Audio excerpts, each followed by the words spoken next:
আমি ডক্টর অনুপম সরকার। রোজকার মতো আজকেও আমি একটা ভিডিও করছি।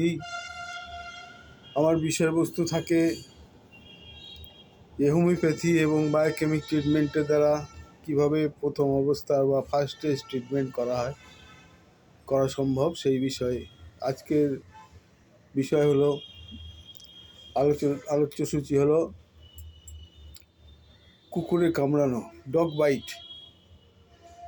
এখন দেখা যাচ্ছে হঠাৎ করে ছোট ছোট বাচ্চা হওয়ার ফলে কুকুর সংখ্যায় অনেক বৃদ্ধি পেয়েছে এবং রাস্তাঘাটে অনবরত ঘুরে বেড়াচ্ছে এবং তাদের মধ্যে কিছু কিছু কুকুর আছে যারা মানুষকে কামড়াচ্ছে। আবার অনেক কুকুরগুলো আছে যেগুলো একটু পাগলাটে হয়ে যাচ্ছে।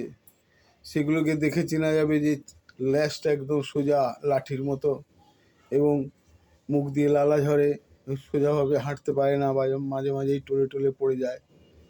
যাই হোক, যে কুকুরই কামড়াক, আমাদের প্রাথমিকভাবে কর্তব্য হলো সেই ক্ষতস্থানটাকে ভালো করে সাবান এবং জল দিয়ে, গরম জল হোক বা ঠান্ডা জল হোক, ভালো করে ধুয়ে নিতে হবে।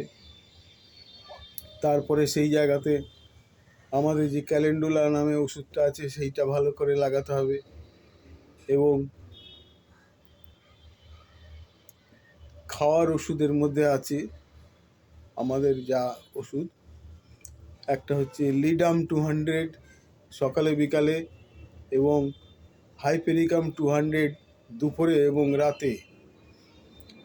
এইভাবে খেয়ে যেতে হবে এবং লাগানোর ওই ক্যালেন্ডুলাটা লাগিয়ে যেতে হবে এবং প্রতিদিন 2 বার করে গরম জলে ভালো করে ক্ষতস্থানটাকে একটু সেঁক দিতে হবে।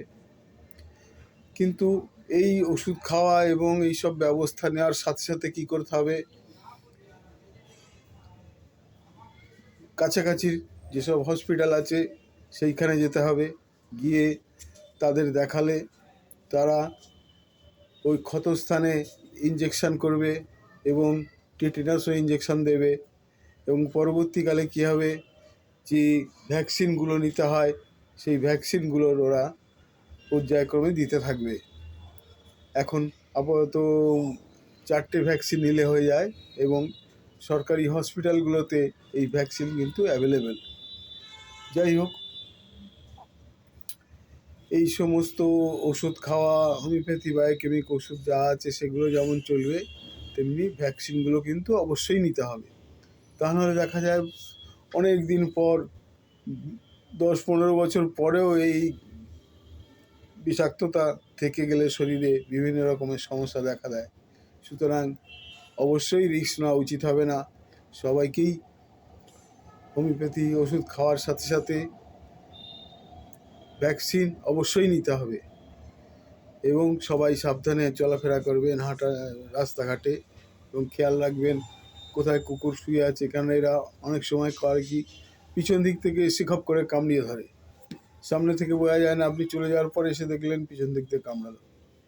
যাই হোক, সবাই এই ব্যবস্থাটা নিলে কুকুরের কামড়ের হাত থেকে আরোগ্য লাভ করা যাবে। আজকে এই পর্যন্ত। সবাইকে আপনারা শেয়ার করে এটা জানিয়ে দেবেন যে মানুষ যেন বিভ্রান্ত না হয় এবং ঠিকঠাক ট্রিটমেন্ট চলে, কেননা জলাতঙ্ক রোগটা খুব একটা সহজসাধ্য নয়। যাই হোক, সবাই ভালো থাকবেন। সবাইকে ধন্যবাদ। নমস্কার।